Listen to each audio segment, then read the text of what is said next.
we manifest this world we think is so real in the same way that a computer manifests the world of the internet. People, you say to people, what is the internet? They would say, it's websites and it's graphics and it's moving pictures and it's images and it's text. Yes, it is. But only on the screen. Nowhere else is the internet like that. Everywhere else, it's radiation information fields and electronic coding and all that stuff. Only on the screen does the internet we perceive as the internet exist. The only place this reality we call five-sense physical reality, the physical world, exists is in our heads. When we have decoded it in just the same basic way that a computer decodes Wi-Fi. The foundation of this reality, this construct we call the universe, this interactive reality we call the universe, is waveform information. And through the five senses, the waveform information becomes electrical information and then becomes holographic stroke digital information. As we construct a reality, just like a computer constructs that reality from Wi-Fi in our heads, the world we're convinced is outside of us, because that's how we experience it, is actually inside of us. Even words are waveform, the same process. As I'm speaking now, my vocal cords are creating waveform vibrational fields of information. Only when the hearer decodes that information from the waveform to the language that we perceive that I'm speaking now, only then do we hear the words. It's not words that pass between us. It's information fields that become words when they are decoded into language. So the waveform becomes the digital, becomes the holographic, illusory physical. And that's the reality we are experiencing. Now this, as I'll come to shortly, puts this whole extraterrestrial UFO arena into a completely different light. A light where those that have described their experiences, which from a five-sense perceptual level sound impossible and ridiculous, can be quite logically and easily explained. What are the five senses? They take waveform information, they turn it into electrical information, they communicate that to the brain, and the brain decodes that into digital and holographic information that we call the external world. These different parts of the brain specialize in decoding from different senses, and then the brain as a whole constructs this reality. This is a Western philosopher called Alan Watts, who had a lot of great things to say. I think he died in 1975. Without the brain, he said, the world is devoid of light, heat, weight, solidity, motion, space, time, or any other imaginable feature. All these phenomena are interactions or transactions of vibrations with a certain arrangement of neurons. Put another way, this isn't real. What is real? How do you define real? If you're talking about what you can feel, what you can smell, taste, and see, then real is simply electrical signals interpreted by your brain. And what interprets those signals? Perception. And this decoding of this information is done like this. This is from a mainstream science magazine. Every second, 11 million sensations crackle along these brain pathways.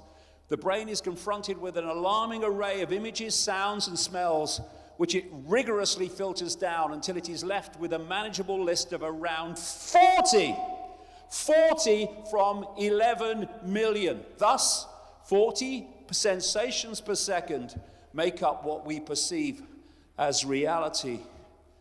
The possibilities for manipulating that reality are infinite.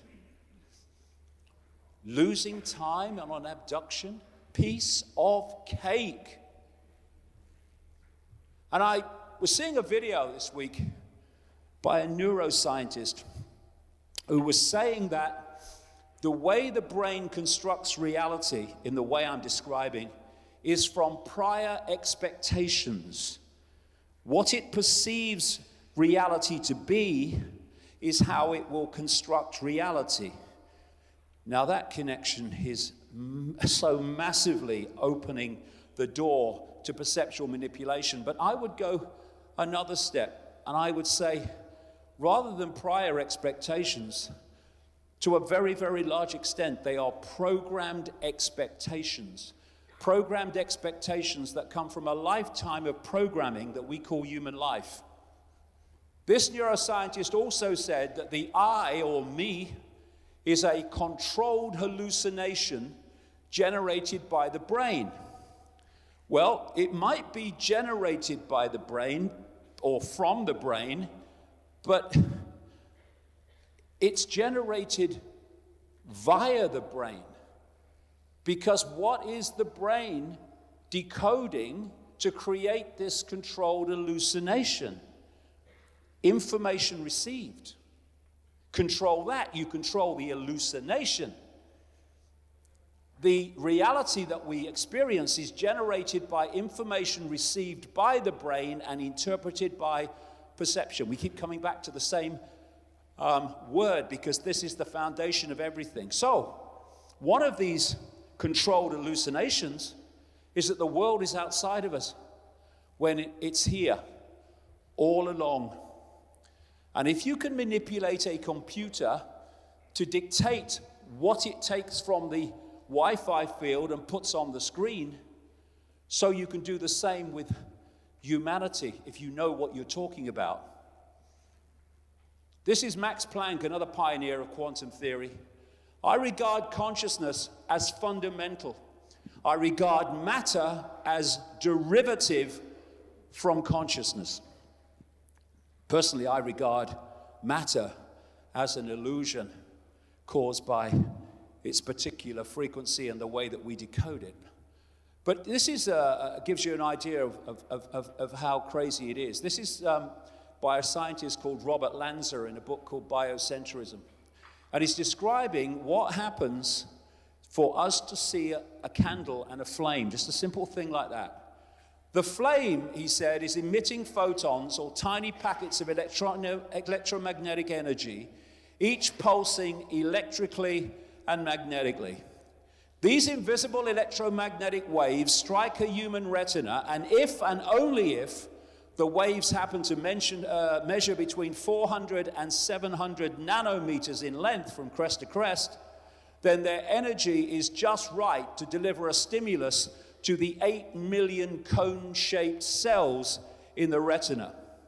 Each in turn send an electrical pulse to a neighbor neuron, and up the line this goes at 250 miles per hour until it reaches the optical lobe of the brain. This is the back of the brain that decodes visual reality, in the back of the head.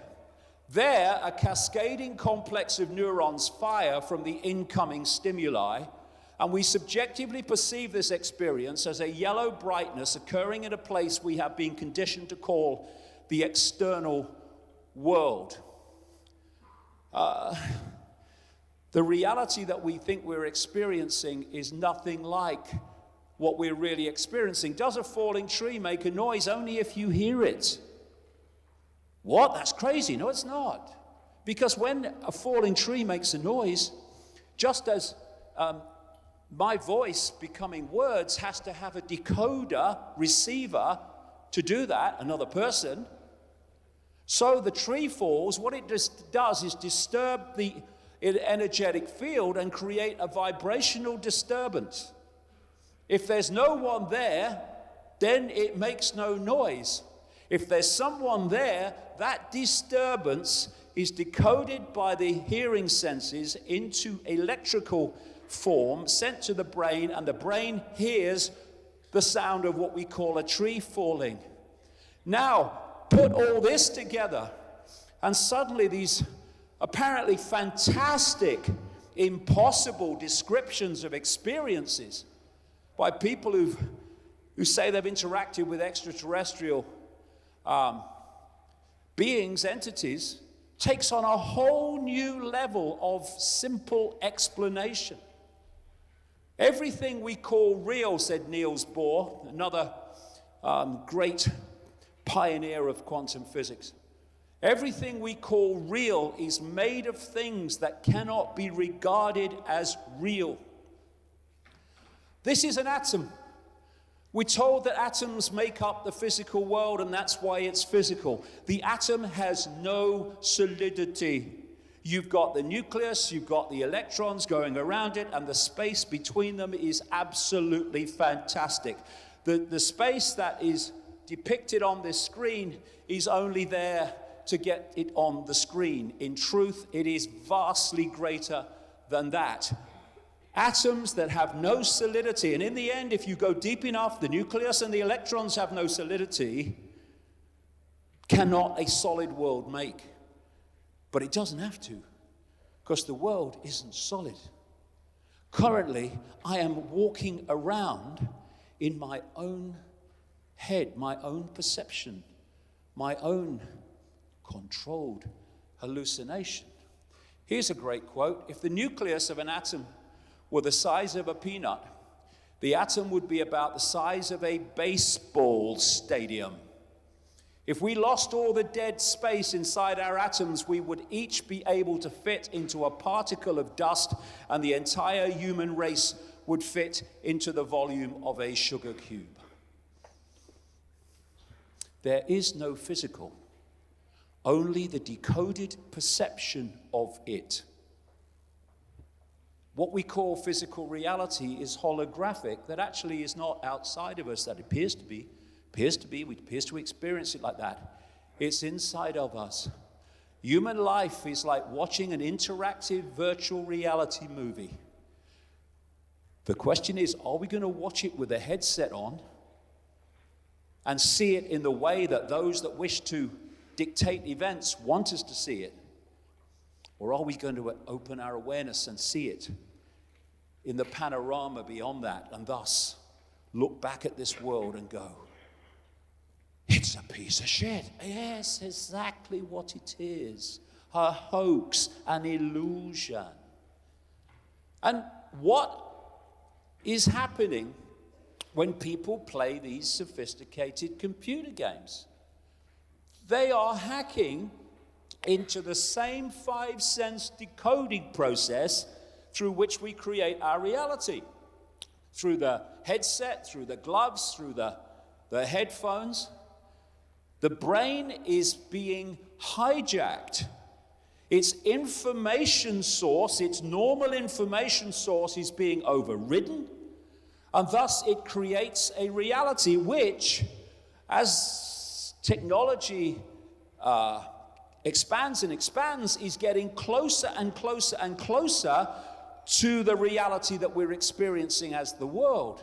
And these computer games can seem so amazingly real because the brain has been hijacked using the same basic processes that we create this reality from. And like I say, the more sophisticated they become, the more real they become.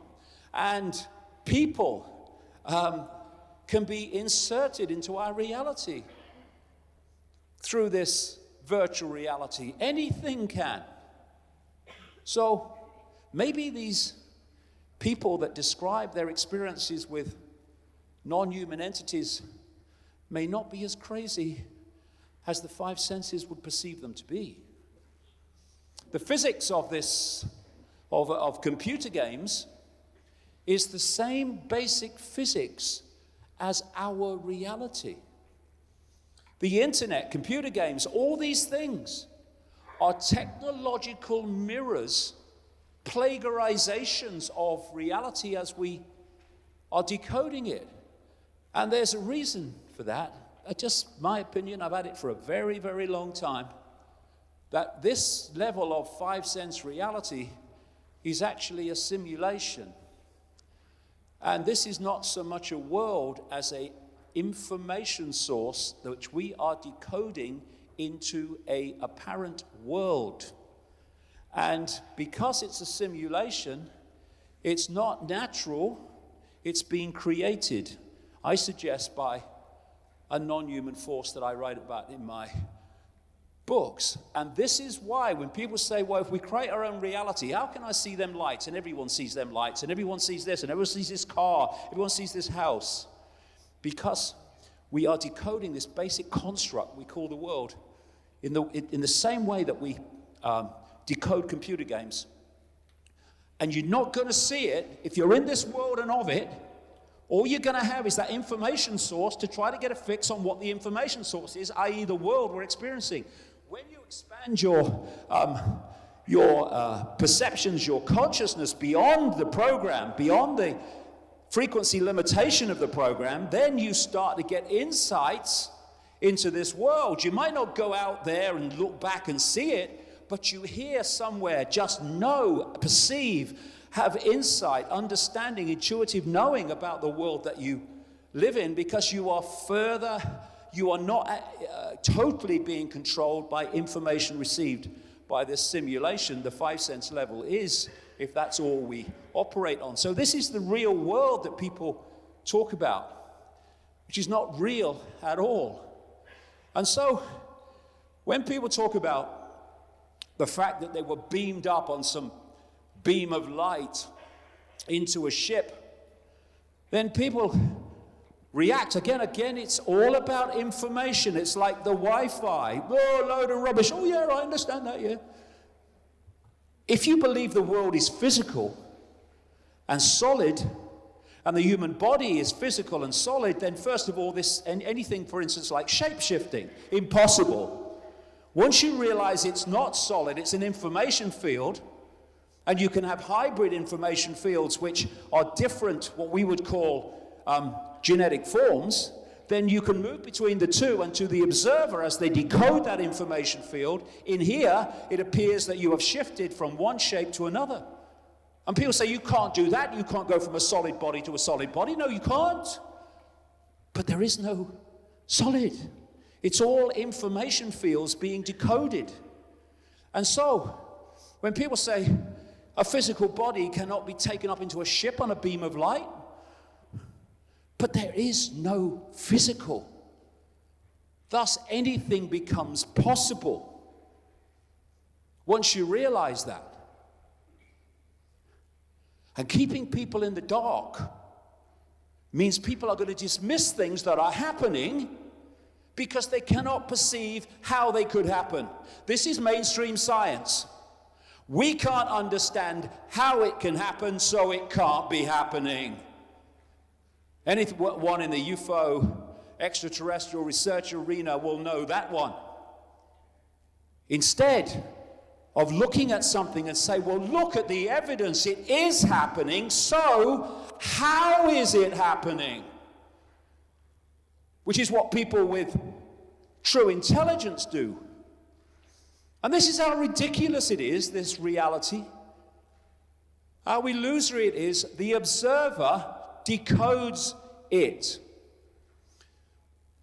This is a mainstream media story. Your entire life, because more and more stories are coming out, even from some areas of mainstream science now that are saying this, your entire life is an illusion. New test backs up theory that the world doesn't exist until we look at it. There's another word I'll use instead of look at it in a second. Quantum mechanics states reality doesn't exist until it's measured. I would say this reality does not exist until it's decoded. And the process of focus, the process of what they call looking, activates that process of decoding. Just like the falling tree makes no noise, this reality, when it's not being decoded, is a waveform information construct. Your mind can control matter, says physicist. Atomic particles were shown to be also waves, which so many scientists were bamboozled by. How can something be a particle and a wave? Well, because it's a wave And then it is decoded by the act of observation, focus, and becomes a particle. But they're just two aspects of the same information. Whether they manifested as waves or as particles, this story says, depending on whether someone was looking, decoding. Observation influenced physical reality of the particles. In more technical language, observation collapsed the wave function.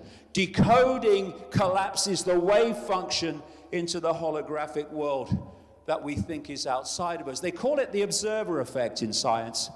I would call it the decoder effect.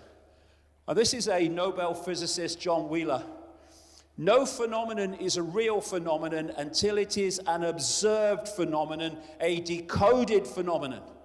Until then, it's a waveform information field. And the crazy thing, too, is that all this is going on in a narrow band of frequency, so tiny, it's laughable.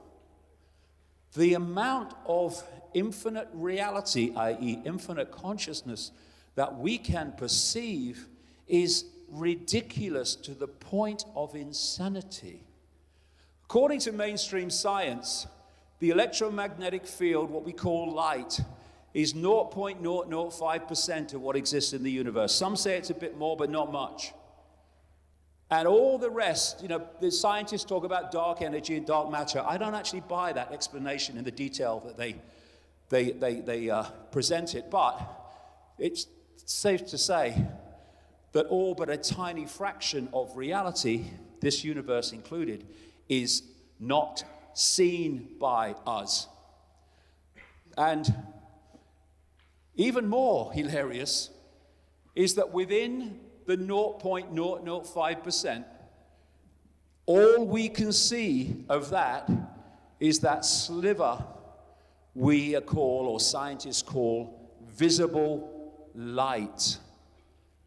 That is the only world that we can perceive through the five senses. And if we stay in those five senses and perceive only that, we get our perceptions from that, brackets, deeply limited, our perception of self-identity from that, brackets, deeply limited, and we end up in a frequency box of perception while infinity lies beyond it. And so, because we can see such a narrow band of frequency, again, when people say, look, I saw this UFO, it just appeared out of nowhere, and then it disappeared out of nowhere into nowhere. Or somebody says, oh, this entity appeared in front of me, and out of nowhere, I didn't come here, this was just there. And then it disappeared. 5 cents, press enter, because that's what it is. Information, press enter, get the reaction, the program reaction. That's ridiculous. You can't just appear and disappear. Well, if you appear or enter the frequency band that people are decoding into what we call the visual world, then they will not be decoding you, They enter, now suddenly they're decoding you. To the observer, they've come out of bloody nowhere. They haven't at all. They've entered the frequency band that we can see. Same when they leave. Same thing. Again, these things are simply explainable, but only with any kind of basic understanding of reality. And that's why this system does not want us to understand this. They want us to think this is all physical, this is all real, it's all outside of us, because then we will waft our hands away constantly saying, not possible, that can't happen, that's ridiculous. Why are we enslaved by illusion? Because there's nothing wrong with illusions, decoded illusions. Illusions only control us when we think they're real and believe they're real. When we know they're illusions and we're decoding them, we can play with them, we can have fun with them.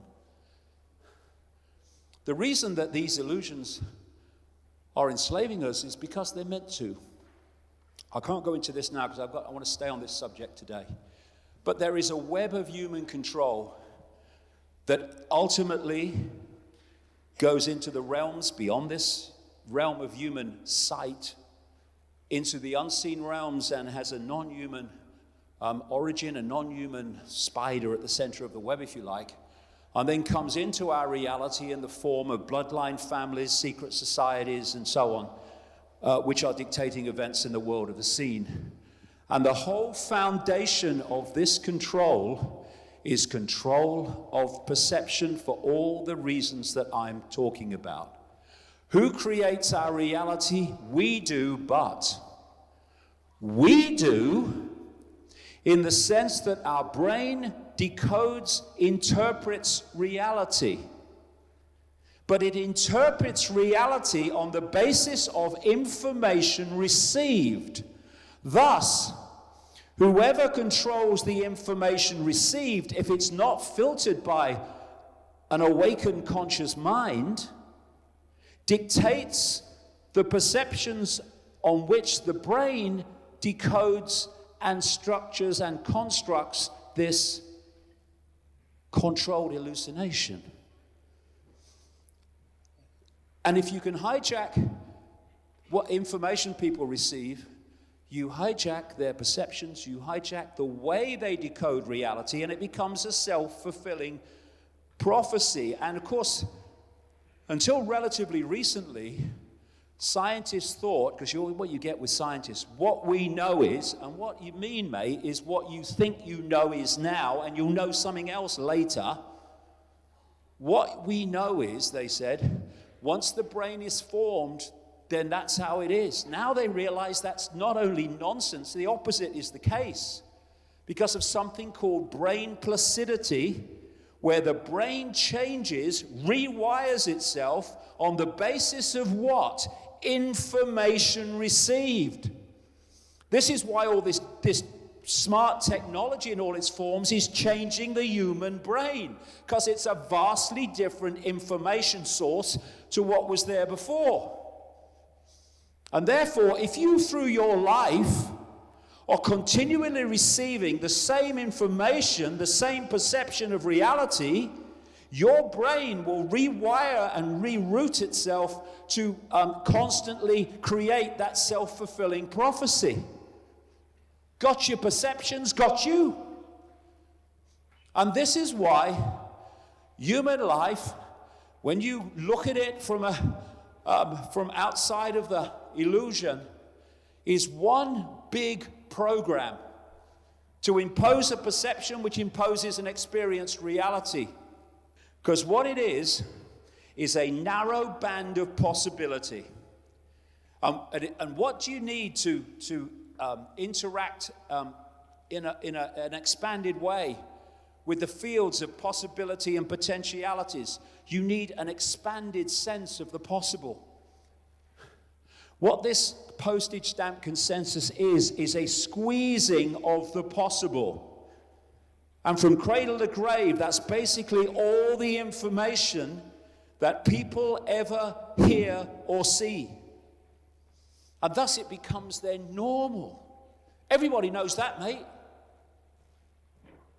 And the postage stamp consensus can be also described as unquestioned belief. We receive this information from cradle to grave, from parents, and from the education system and the media and all this, and peer pressure. And if we don't question it, that unquestioned belief, perception coagulates, solidifies into a lifelong perception of possibility. And another part of this postage stamp consensus hoax is familiarity, which also is an expression of unquestioned belief. When something becomes familiar, it is no longer questioned.